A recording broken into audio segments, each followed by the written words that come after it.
Hello, my friends. Thank you very much for coming to this session. I'm so glad to be here for the very first jconf.dev. And jconf.dev is a virtual conference, and I love their slogan, Virtual Java Love, because you know that the conference might be virtual, but the Java love is real. And today, I'm all about sharing love and things that spark joy, because today's session is coding that spark joy with Quarkus. And Quarkus sparks a lot of joy in different ways, like for multiple different types of environments. But I'll be talking about the Kubernetes native features, the OpenShift native features of Quarkus in this particular session. And let me introduce properly. I'm Edson Yanaga. My Twitter handle is @Yanaga. It's in the top and the bottom of the screen. I'm also a Java champion and a Microsoft MVP. And a fun fact is that all my grandparents are Japanese, but I was born and raised in Brazil. That's why you have this very interesting combination. And I'm very proud to be here to be talking about some things that I love. So I suggest you to follow me on Twitter. Oops, this side, because I talk a lot about Java, DevOps, microservices, Kubernetes, OpenShift, and of course, Quarkus. And I would say that Java developers are very proficient in social media because we have a lot of time available to spend because we always have an excuse whenever you're executing a Maven build or waiting for our application to start or our application server to start or restart. We always can say that, well, I'm just doing nothing or I'm just slacking, tweeting, Facebook, and Instagramming because my code is compiling. But that's the old way of doing Java applications because the new way of doing the Java applications, the way that you're going to use in the next Java 25 years is going to be using Quarkus because Quarkus is all about developer joy. With Quarkus, you don't have to wait for anything. You just save and it's automatically there in a matter of milliseconds. But I don't like just talking about Quarkus because I think that the great way of showing you how to use Quarkus is by doing some live coding. So let's move to the live coding part. And I have to show you my new favorite website on the internet, which I suppose is going to be yours too, is quarkus.io. And if you want to taste the Quarkus experience, the joy that Quarkus provides to you, you're going to click on the button here on the top, Start Coding. You click on that button, you're redirected to the Quarkx Generator. And the only boring part is that you still have to type the group ID and artifact ID. So for example, I'm going to type conn Red Hat developers, and the artifact ID is going to be SparkJoy. And I also have a lot of different stations that add capabilities to your Quarkus application and still be super fast, supersonic, superatomic, which means super fast and super small. But for now, we're just going to generate my application, and you can see here option, you can download as a zip file or push directly to GitHub. We are going to download the zip file to try this experience locally. So right now I'm downloading this zip file and I'm going to switch to my terminal. Now that I'm here in the terminal, I'm going to unzip the project that I've just downloaded. Enter here, open it here on my favorite IDE, which is Visual Studio Code for Java, with both the Quarkus extension and the Java extension provided by Red Hat. And I'm going to type my favorite magic word, which are mvn quarkus :dev. This way, Quarkus is going to start in development mode, which means that it's going to listen for changes in the file system, and whenever I send a new request to my application, my Quarkus application, Quarkus is going to restart. And Quarkus restarts in a matter of milliseconds, which means that I won't even be able to note that something happened. The changes will automatically be there. But instead of just talking, it's better for me to show. So let me go here to my IDE, and you can see that Quarkus already generated a resource, which is basically returning hello. Let's see if our application is running in the browser. So I open here my Quarkus application, and yes, my new cloud native application is ready. And if I go to the endpoint /hello, yes, it's returning hello. So what can we do with the live development mode? I can just change here from hello. I'm going to change that to hola, which means hello in Portuguese because I'm Brazilian. And if I go back here to my browser, you're able to see that I refresh and hello is automatically there. Cool, isn't it? Yes, so let's see what else can we do with Quarkus. I want to show the Kubernetes native features of Quarkus. So we already have our example application, but to be able to deploy to Kubernetes, first we need a container. So how can we build a container? Probably we're thinking about Docker files, but Docker files are just boring. If you don't want to type a Docker file, then we got you covered because Quarkus has a proper extension for that. Let's go back into my IDE. I'm going to use VS Code to be able to add extension, but if you don't, you can go to the Maven command line and you can just type the magic words. So Quarkus add extension, I want to add the Docker extension, which means that I'm going to create a new container image using Docker, even though I don't need to type a Docker file. But just in case you really want to customize your Docker file, you can see here that in my project, Docker, We already provide like built-in and optimized Docker files for you. So if you want to use your and create your own, you can use them as a base, as the base for your new Docker files. But if you don't, you can just use the Docker extension just like I did, and you're going to build your own Docker image. So let's go move here to the terminal. I'll have to stop the amazing development mode for now. And if I want to build locally my Docker image, I can just use a Maven build. But we forgot to configure some properties. So I'm going to go back here. And how do you configure properties in Quarkus? Well, you just open the application properties file. And the ones that I'm interested into configuring are container image.registry, because I want to push that to key.io and not to docker.io. And also Quarkus container image.group, which means that is going to default to my username, and my username in key.io is Yanaga. I think that's all that we need to create our very first container image. So now, finally, back to the terminal, and what do? Well, we just type mvn package. I'm going to skip the test because I changed the hello world message, and Quarkus by default creates already integration test, so it's going to fail. So don't do this at home. I'm just doing this because I'm lazy and I'm skipping the test. So, and I have to type as Quarkus container image.build equals to true, and Quarkus is going to build my very first image.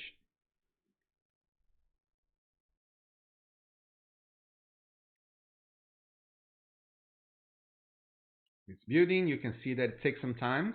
So it really depends on how fast is your machine. Right now, I have a lot of things happening in my machine, so it might take a couple of seconds. You can see, yes, and in 17 seconds, I already created my very first image, right? Cool, I think it is cool. And I just built the image, and if you want to push this image to my remote registry, I just have to change the properties. So I'm going to type again, mvn, I don't have to clean. I can just say, yeah, mvn package, skip test, Quarkus container image.push equals to true. I'm doing that in two different steps. If you wanted to do everything together, we just needed to provide the both properties at the same time. So now let's push the image. You can see, yes, it's already cached, so you didn't have to do anything in the Docker build. And it's already there. Okay, you can see here by this message successfully pushed Docker image to my registry. I'm covering here the name, but you can trust me, it's going to key.io/Yanaga. And so my image is already there. Now that we have an image, the next step to deploy to Kubernetes is that we need a Kubernetes YAML file. Who loves YAML files? Yeah, me neither. So you don't want to be typing your YAML files by hand because it's a very error-prone task. So maybe you want to automatically generate your YAML files. And luckily, Quarkus got we covered. So let's move back here to my IDE. I'm going to use the IDE to add another extension to Quarkus. And the extension that I'm interested is the Kubernetes extension. So just by adding the Kubernetes extension, I hit enter, and you can see here in the terminal that Quarkus is just invoking the Maven plugin to add this particular dependency to my pom.xml. So let's open my pom. And if let's close here, you'll be able to see that what happened is just as before. When I add an extension, now I have like the Docker extension here, and I also have the Kubernetes extension in my project. So that's how the magic behind Quarkus works. I'm just adding a simple dependency, and all of this is happening automatically for me. Okay. And how does it work? We need to execute another build. So let's try to execute an mvn package, skip test. I already have the container image built, so I don't have to do anything. I just need to run the package again, because then Quarkus is going to generate the YAML files for me. And build finish, you have finished in just 8 seconds. So let's see. Here in the target folder, I should have a Kubernetes folder already, and the Kubernetes YAML file. So when I cat that, I can see that Quarkus generated some YAML, including a service account, a service, and a deployment. And the deployment file contains already, the deployment part of the YAML file already contains all the metadata that are provided to Quarkus. You can see here that the image is going to be key.io, Yanaga, Spark Joy. The image pool policy, because we're still in the development phase, is always, which is cool, right? It's cool because I still have a snapshot image, and whenever I push a new image version to my repository, Kubernetes is going to pull the new version and deploy this new version in my Kubernetes cluster. Okay. What else can we do? I think it's a best practice for us before deploying to Kubernetes to also specify their liveness and readiness probes. And why should we be doing this, providing liveness and readiness probe? Because liveness and readiness probes allows our Kubernetes cluster to know if our application is healthy and or ready. So how does the liveness probe mean? It means that Kubernetes is constantly checking the liveness probe of our application, and if the liveness probe is down, Kubernetes is going to restart our application because our application is unhealthy, is not working properly, or is taking forever to reply. So with the liveness probe, if it fails, Kubernetes is going to restart our particular instance running inside the pod of our application, of our Kubernetes cluster. And how does the readiness probe work?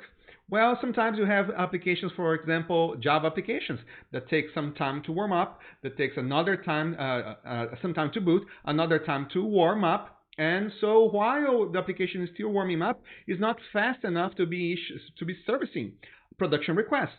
So it's better for application to stay idle, like still warming up, and not being included in the load balancer. So how does the readiness probe work? Well, if your readiness probe fails, your application will still be running. It won't be restarted, but Kubernetes will remove it from the load balancing algorithm provided by your service. And you as application developer, why it should matter? Well, you should be some examples of when or how you should be using liveness and readiness probe. If your problem can be solved by restarting your instance, then put that on a liveness probe. On the other hand, if you have an external dependency, for example, a database resource, clearly if the database is down, restarting your application won't solve your problem.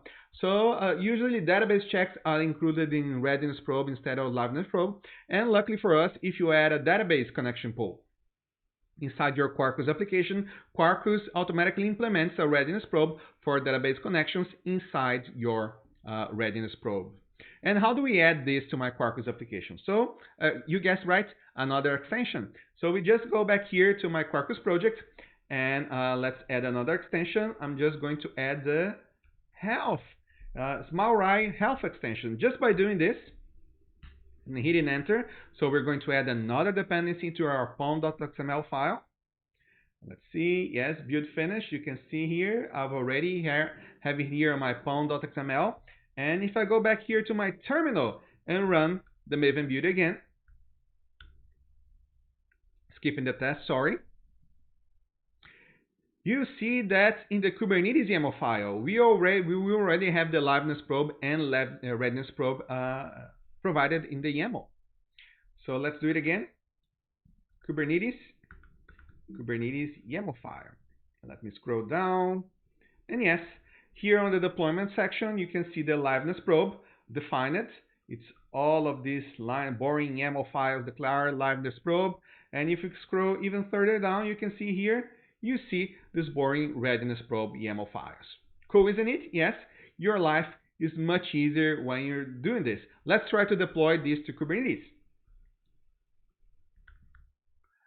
So I pushed my image already, so it should be good, it should be covered. Oh, but I changed the application code. So because I added another extension, so my application changed it, I added the health extension. So we should be building our application again and pushing to the registry, and then we can deploy our application to Kubernetes. So let's do it again. I'm going to do the mvn package. Let's try to clean it up because to make sure that everything is correct. And I'm going to type Quarkus container image .build equals to true because I want to build a new version, and Quarkus.container-image.push equals to true. And if I typed my properties correctly, I'm going to generate a new container image, and I'm going to push it again to key.io. And again, it takes some seconds. Let's see how fast it is. It always takes forever. It always takes more time when you're watching what is happening. You see some layers in the Docker file already cached. So yes, it's pushing already. So it's not that slow, right? And yes, 23 seconds, I built a new image and already pushed to key.io. So now if I want to deploy this file, all I have to do is to apply the Kubernetes YAML file. First, let me check if I'm in the right cluster, because when you have multiple clusters running, sometimes it's better for you to check if you're deploying to the right place. And in this particular case, I deployed a Kubernetes cluster on Azure, and the Kubernetes distribution that I'm using is OpenShift. OpenShift is the enterprise Kubernetes distribution provided by Red Hat. So we provide a lot of nice features for developers on top of the traditional Kubernetes APIs. And everything seems to be good, so let's deploy. So I'm going to apply I'm going to see here. Kubernetes, yes, I have the YAML file, so all I have to do to deploy, kubectl apply -f target Kubernetes kubernetes.yaml. Now I created a service account, a service, and a deployment.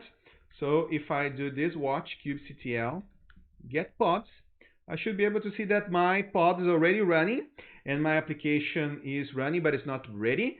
So as soon as my application is ready, 1/1, I'll be able to send some requests to see if my Quarkus application is really running inside my Kubernetes cluster. And it's taking some time. As I said before, you always take more time when you're watching it. So let's see. Yes, now it's ready. And Quarkus is super fast, but sometimes my Kubernetes cluster is not helping that much. So now it's ready. And I know there are many different ways for you to get this particular instance and exposed to the outside internet. By default in OpenShift, everything is secure, so you have to ask your OpenShift cluster to expose it to the internet. And I could be creating a Kubernetes ingress too, but I'll use the easy way, which is good to use an OpenShift route.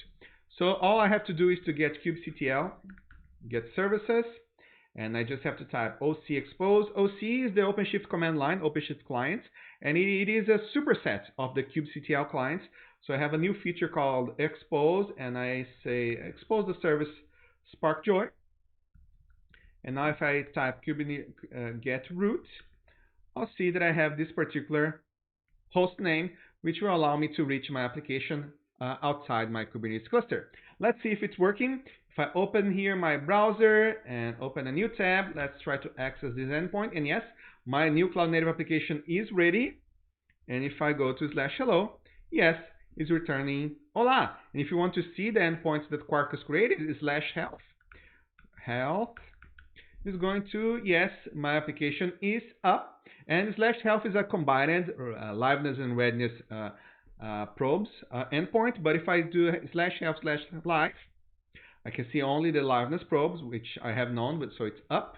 And if I say /ready, yes, it's already up because I provided none either. So I only have the default properties, but because we're using the microprofile health API, you can provide your own custom liveness and readiness probes easily inside your own application just by adding a very simple annotations and implementing one simple interface, health check. Cool? I think it is. And the next feature that we're going to show you is what? Remote development mode. Imagine that you really enjoy, because everybody enjoys the Quarkus local development mode, the ability for you to just save and send a refresh and everything is automatically there. But sometimes you have some dependencies that are running inside your Kubernetes cluster. You have a database service, you have other microservices, you have a Kafka cluster, you have a cache service, and you don't want or you can't simply run all of these dependencies in your local machine. So you have a development cluster where all of these dependencies are already running, but you still want to have the amazing functionality of just saving, hitting refresh, and your code is automatically updated. So the challenge here is, how do I do that with Quarkus? Is that possible? And of course, I wouldn't be telling all of this to you if it weren't possible.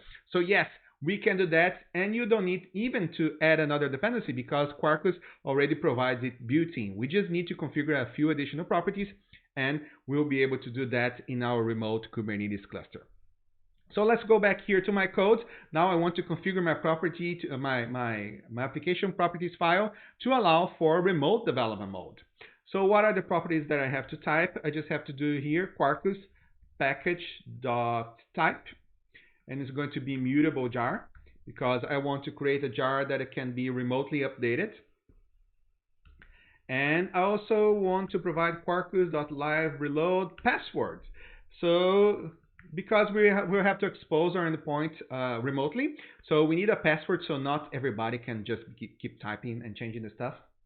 So yes, sparks joy, and that's all that we need for now at least. Oh, I forgot, since we're going to run development mode, the remote endpoint, the application running inside my pod, inside Kubernetes, needs to be aware that you want that application to be running in development mode too, instead of production mode.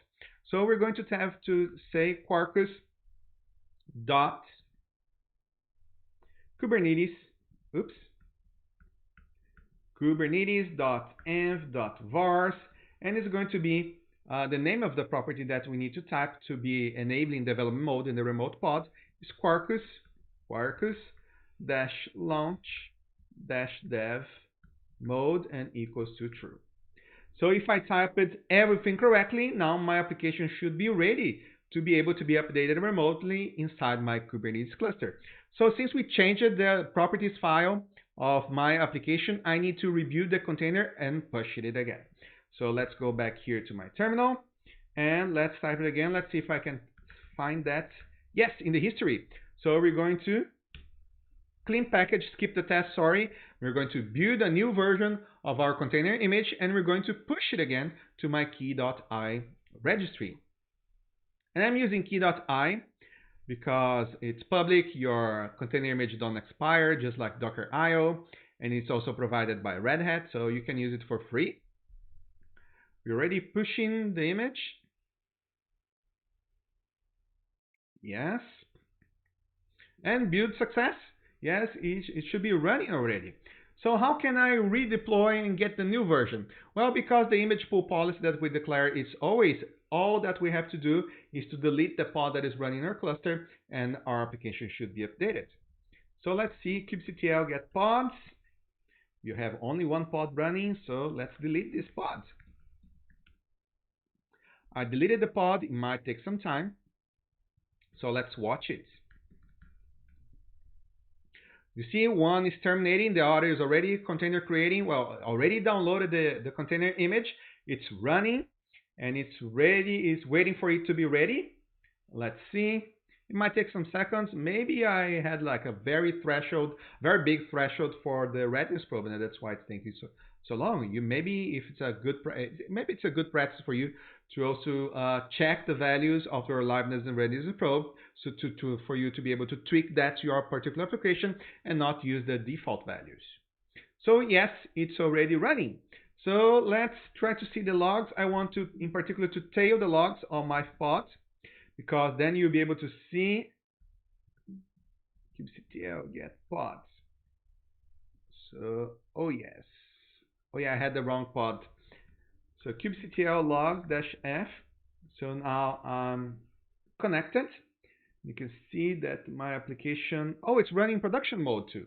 Oh, I forgot, we generated a new YAML file. So that's what I'm missing. You just have to deploy your new YAML file because it's missing the property, the environment variable that I provided. So you can see that it's configured.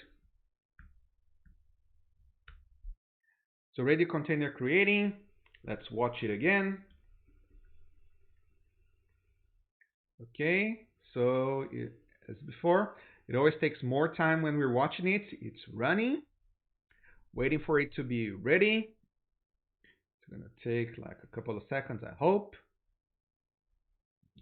Well, 30 seconds, 33, 35, and it's just an awkward situation where we're waiting for something to be ready. But you know, it's the cloud. Sometimes it's unpredictable. It really depends on how busy my internet is, my cluster is. You know, depends if the demo gods are in your side or not.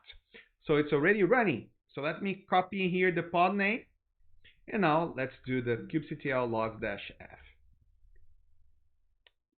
Perfect. you can see here that in my profile dev activated. Live coding mode is activated in my remote Kubernetes pod.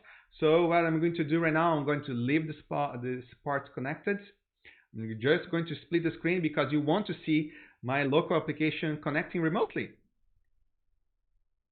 Okay, so what do we do now? I'm going to do a kubectl get root because I need the name, because that's where my remote application is running. And now let's run my remote development mode and connect it to the application instance running inside my Kubernetes cluster. So the magic words are mvn Quarkus remote dev, and I say the quarkus.live-reload.url is going to be http. Oh, I didn't copy. Kubectl get root.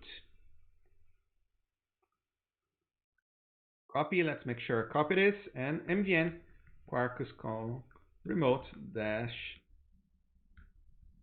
dev Quarkus live reload.url equals to http, and this one, and I'm running on port 80. That should be good. And I type here, you can see that as soon as I type, my local development environment is going to connect to my application running inside my Kubernetes cluster. So let me hit enter, and let's see the magic happening in front of your eyes. So it's running, starting, it's going to connect to my remote Kubernetes cluster, and yes, you can see that connected here, and you see some logs there. Well, you have some like access denied, exception. Don't worry, it works. To be honest, I don't even know why these error messages appear because it simply works. Okay, maybe we need to check with the Quarkus engineering team. So you can see here that the remote dev, it's working. You have some messages here saying remote dev client, which means that it should be working. So how can we do that? Let's try to connect to my Quarkus application again, run inside our Kubernetes cluster. So I'm going here to back to my browser, and instead of the health check endpoint, I want to check the hello endpoint. And it's still returning hola, because that's the last version that I had. But if I go back here to my Visual Studio Code locally in my machine, and the example resource, I'm going to change hola. Let's change to hello, jconf, and I save it. Okay, I save here, go back here to my browser and refresh it. And what is happening right now, the application knows, oops, already there. So yes, I sent a new request to my remote application running inside my Kubernetes cluster, and it sent like a request for my local machine saying, because they are connected, say, hey, I got a new request, do you have any changes?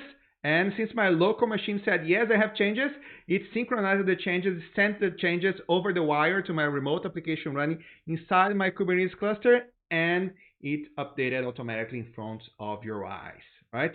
Amazing, isn't it? Let's try to make another change just for you to see what is happening. Hello, jconf, remote dev mode.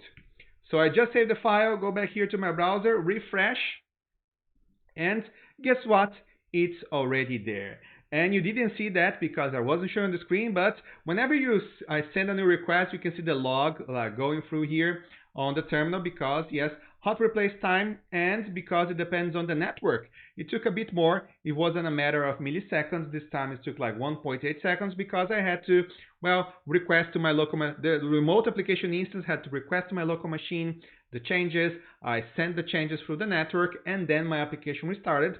But you can see that it's pretty cool because this particular cluster is running in Ohio, and my local machine is here in Raleigh, North Carolina, and all of this happened in just a matter of 1.8 seconds.